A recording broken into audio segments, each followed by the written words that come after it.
What's going on, guys? In this video, I'm going to show you some high level strategies that you can deploy within your Google Ads account, right? And these specific strategies that I'm going to be discussing in this video are mainly based for direct-to-consumer brand. Right? You have a product that you're selling to consumer, right? Tangible products, right? This is not necessarily for a service-based business, although I will create another video just to specifically discuss strategies around that. But a lot of time I always get the questions like, what's the best way to set up my Google Ads account, right?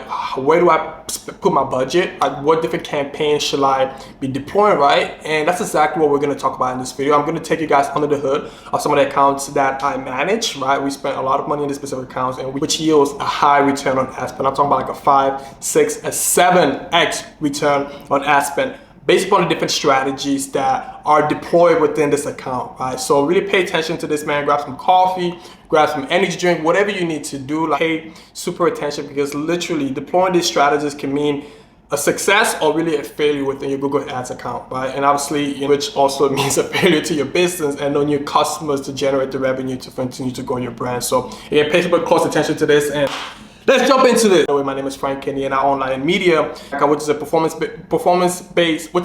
marketing agency that specifically help direct-to-consumer brands aggressively scale their ad accounts and their business, right, in a really short time frame.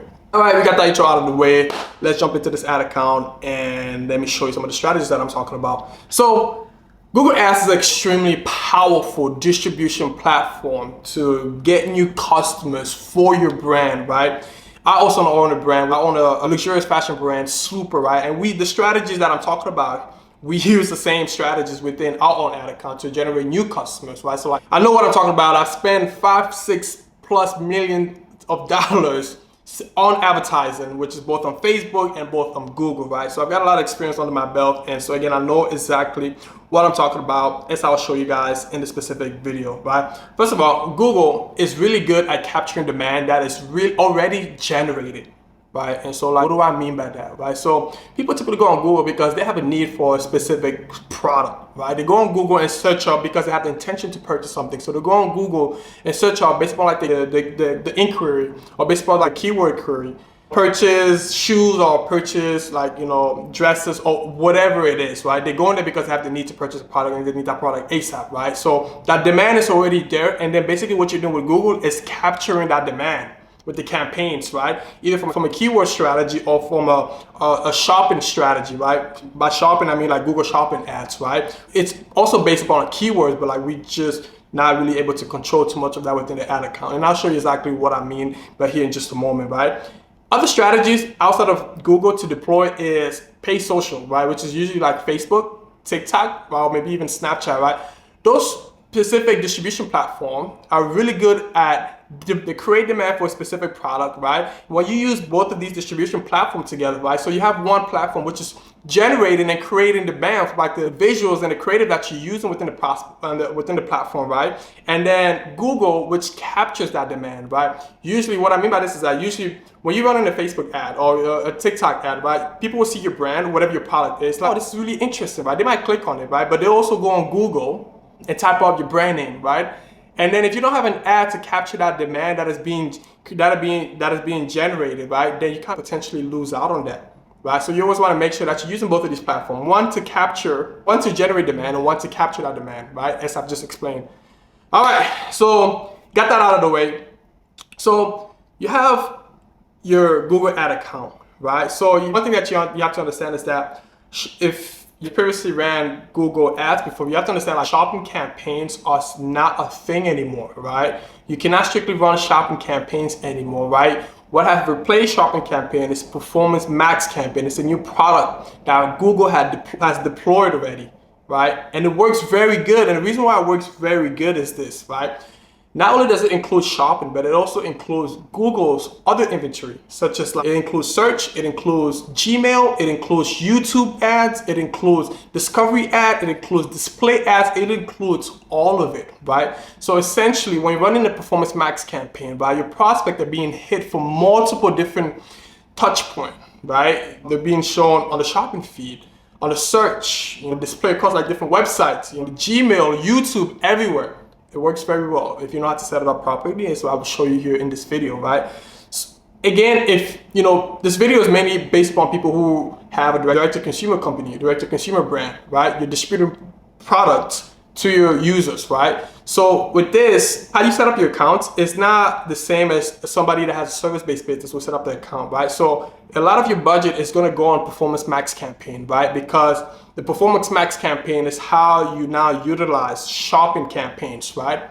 You cannot solely create shopping campaigns anymore. I have to say that you can no longer create just shopping campaigns. You have to create Performance Max campaign, right? And so if you're a direct-to-consumer brand, that's where most of your budget is going to go, because that's where most of your purchases and you capturing that demand is going to be based upon Performance Max campaign. So looking at the specific video, looking into my screen, right? So for this specific brand, I've created just right now 4, right? We have 4 campaigns, 2 of them which are Performance Max, right? And 2 of them which are search campaigns. The only reason I ever really create search campaigns is for branded campaigns, right? Remember that aspect when we talk about Facebook or paid social generates the demand and Google captures it, right? You capture that demand. One of the ways to capture that demand is by creating a branded search campaign, right? A branded search campaign is creating search campaign on your keyword, on your branded keyword, right? For example, Slooper, which is my apparel fashion company, right? So we create branded search campaign with the specific keywords, shop Slooper apparel, Slooper pants, Slooper joggers, whatever, right? All of that is going to be for search, because as people are going to be seeing these ads from the Facebook and TikTok, right? They're going to go on and Google and search that up. I want to make sure I have these ads to create that. So that's one of the only reason that I create branded search campaigns for my brand, right? Other than that, most of my budget, again, is going to be distributed within Performance Max campaign, right? Obviously, you can also create display campaign for remarketing, right? You can create display campaign for prospecting. You can also create a discovery campaign, right? But I won't do that because they're not as effective. You won't get the biggest bang for your buck creating those campaigns, especially if you have a small budget. So you want to allocate your budget on the highest campaign type that's going to yield the biggest return. Right, so within this account, I'm talking quite a lot, but I just want to emphasize this point. As you can see over here, I only have, this is from the 1st to the 25th, so I only have 4 campaigns over here. So 2 of the search campaigns are for my branded, right? And the 2 other Performance Max campaigns that I have featuring different products. So one of them is for tops, specifically for this brand, and the other one is for dresses, right? Those are the 2 specific categories that I want to focus on. And you can see how much we're spending on these campaigns, right?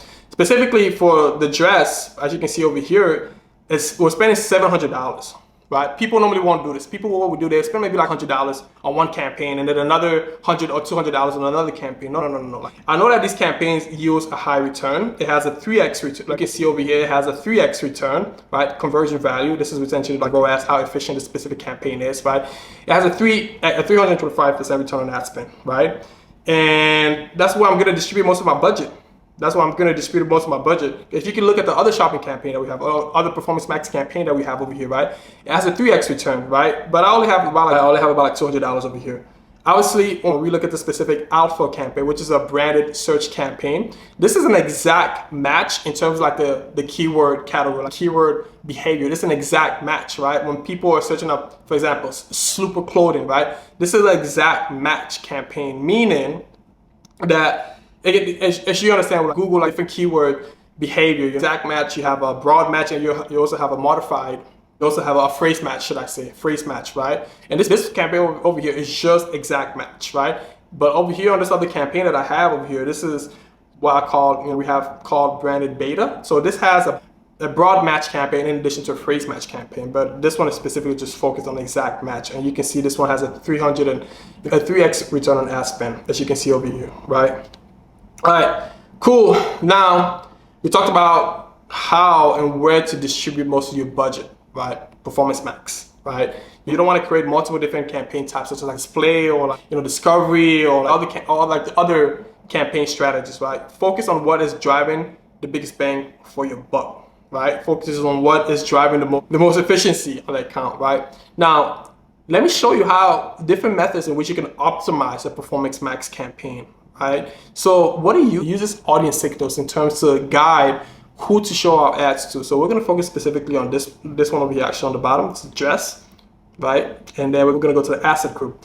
Now the asset group is obviously where you create the ad, you have the creatives, and you have the audience signals, as you can see over here, right? So the assets are going to be over here. And then like the audience signals is going to be over here too as well. So one of the biggest levers that you can pull, right? Obviously you want to make sure that you have good assets that will be distributed. So sometimes like I will create the same asset group, right? But it's going to be the same category, but I'm just going to have different creatives that I'm possibly testing, right? And the biggest lever that you can, like I said before, that you can pull here is testing the audience signal, right? So looking at the specific audience signal, right? So let's come over here and edit it, right? Some of the things that you can do. I said like you can't necessarily use keywords or anything like that on Performance Max. However, one thing that you can do is this. As let's see, custom segments. Let's see, look at this. So if you look at this over here, so I have competitor sites, and then I have tops and skirts, right? So for example, let's click on tops and skirt. Edit. Boom. So I can inject keywords in here, right? I can inject keywords in here to allow the system to use those keywords. Campaigns that you can already see that I have multiple keywords over here, like skirts, pencil skirts, denim skirts, crop tops, all of these different type of things based around the specific asset group, right? So you can do that over here, which is very awesome, which is very good that you can do that. So that's one of the ways that you can use those audience keywords to guide the specific campaign type, right? I'm gonna cancel because we really didn't do anything over here. And another thing that you can do is this. Competitor sites, right? So let's go over here, let's go edits. So one thing that you can do, right? You can go and see, obviously who your competitors are. So what you can do is like type in the website over here. Whoever your competitor is, and type in the website over here, right? So essentially what it's gonna do is like if people are visiting your competitors' sites, right? They're also gonna be retargeted. They're also gonna be targeted if we inject your competitor's site in here, right? Google is gonna use that as an audience signal. Oh, okay, cool. So let's see, we have like Nordstrom, right? Okay, cool. So people that are interested in Nordstrom that visit the website, right? They're also similar to the customer that we want to go after, right? So those are the type of customers that using this specific criteria, they're going to go after. And another thing that you could do, same thing most on the audience, right, is using your data, right? So if you have a customer list, and you should have a customer list, unless you're like brand new, you're just getting started, but using your customer list to inject that into the platform, right, within Google, to use that as audience. Right? Obviously, Google is going to run an analysis. It's going to look at the email, and it's going to look at a whole bunch of different things to use that as an audience signals to target a specific ad, right? And then you can also use in-market audience, right? And affinity as well. In-market essentially means that people are in the market searching for a specific product. As you can see, women's apparel, people are in the market for that, right? And then the affinity is just people that are interested in these specific categories, like fashionista, people that are interested in that. So I mix all of these audiences, right? All these combinations to guide my Performance Max campaign, right? Whenever that you see that one of your Performance Max campaign is not performing well, this is one of the biggest levers that you can pull. Change your audience around a little bit, right? Just maybe update a different customer list, right? Or maybe change the in-market targeting, right? Or maybe change some of the keywords that I showed you over here, right? You can inject certain keywords that is based upon the product class that you're targeting or that you're using within this specific asset, right? That's one of the biggest levers that you can pull, and by pulling this specific lever, it's going to dramatically change and increase the performance of your campaign type, right? Guys, I hope this has been helpful so far. I hope this has been very helpful. Let's take a step back. Let me show you some other strategies and some other tactics that you can implement, that you can deploy, that's going to further advance the performance of your campaigns, right? Let's go back on the campaign level. So some of the common mistakes that I see that people do is, I'm going to click on this. I'm going to click on a specific campaign. This is the search campaign, right? And I'm going to go into setting, right? This is just some of the big basics mistakes that people make, right? And it's detrimental to your account, making these mistakes, right? So I'm over here. So let's look at this network, right? A lot of times when I'm looking at this, both of these are checked on, right? So people are also targeting the search network, and people are targeting the display network at the same time, right? And like, what are these? So the display network, I kind of talked about this earlier before. So Google is also showing your ads across all of these websites that it has partnerships with. All of these websites, like I'm talking about hundreds and thousands of websites, right? Within this campaign. And the reason why that's so bad is because then your campaign is serving two purposes. And some people might think, oh, this is good, but like it's actually not. With Google, you want to have as much segmentation as possible, right? So this campaign, you just want to focus it on search and not also show this campaign on display, right? If you want to run a display campaign, create a display campaign and not have that within the search and display, right? It's just not helping you, right? Because then your budget is split across those different inventory, right? And then the search network as well. I don't check that off, right? And I've seen that unchecking these can have even like a 30% increase in your performance, right? Yes, a 20 to 30% increase in performance, right? So just make sure you're just not checking these off when you're setting up your campaign, right? And then this is a big one, another thing. You see, okay, obviously we're in the United States, right? That's who our customer is. A lot of times I see people within this targeting specific criteria here. This is Google is very, this is like, it's hidden, this is kind of like a little trick that they deploy. So you see, if you read this, the first one says presence or interest, people regularly in or who've shown interest in your targeted location. Somebody can be in China and type in Nike shoes in the United States or whatever, because they included the name the United States or Chicago or Los Angeles. Though they're in China, there's a possibility that they're gonna see our ad all the way in China. Obviously, that's a waste of money if you don't ship overseas, right? That's a waste of money. And so Google, again, is very tricky with this, right? It's just broadening your targeting to different countries while we don't want that, right? So the best thing that you can do is pick the second option of people regularly in your targeted location, okay? Very tricky. So you have that. So those are some of the biggest things really that you could do, right? Now let me show you another thing that you can do over here as well. So where it says customer acquisition, right? So two things that you could. You can have a campaign specifically focused on new customers by just checking this off, right? So if you want to specifically and only bid for new customer, you'll check this option over here. We only want to bid on new customers, right? Specifically focus on new customers, right? Otherwise, when you have it this way, how it's set right now, it's going to bid on an existing customer as well. And obviously it's going to use someone like the audience list that you've added within the audience to show you ads to people who are already customers, right? So it's going to be already capturing, it's going to be, essentially just remarketing to those people, right? So it's both a prospect and a remarketing feature of it, right? But this is just another level, another strategy that deployed, right? So essentially you have two campaigns. You can have campaigns, one specifically focusing on new customers and the other one focusing on prospecting and remarketing campaigns. All right, I think that's for this video. I think that's enough for this video. Guys, again, let me just show you some of the performance of this specific campaign over here that we're talking specific account, should I say. So you can see that, from the 1st to the 25th, we're at a 726% return on ad spend, right? And most people dream about results like this, right? Again, just simply by implementing the right account strategies within the, specific account to really get some of these high yielding, account setup, such as this, right? Guys, I hope this video has been super helpful to you, right? If you found a lot of value in this video, and I hope that you did, please leave a thumbs up, subscribe to the channel. If you have any questions, please drop them down in the comments and I'll be more than happy to respond back to you. Until next time, my friend.